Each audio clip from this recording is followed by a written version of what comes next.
অনেকে জানতে চান মাঝে মাঝে যে আপনি আসলে কি করেন। হ্যাঁ, এটাই করি, এটাই আমার কাজ। তো যে কাজই করি না কেন মাথার মধ্যে কবিতা তো ঘোরেই।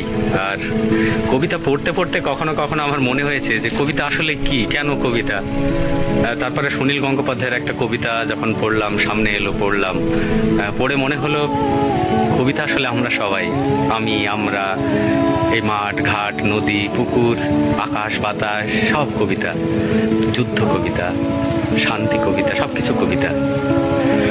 শুধু কবিতার জন্য এই জন্ম, শুধু কবিতার জন্য কিছু খেলা, শুধু কবিতার জন্য হিম সন্ধেবেলা একা ভুবন পেরিয়ে আসা, শুধু কবিতার জন্য অপলক মুখশ্রীর শান্তি এক ঝলক, শুধু কবিতার জন্য তুমি নারী, শুধু কবিতার জন্য এত রক্তপাত, মেঘে গাঙ্গেয় প্রপাত, শুধু কবিতার জন্য আরো দীর্ঘদিন বেঁচে থাকতে লোভ হয়, মানুষের মতো ক্ষোভময় বেঁচে থাকা।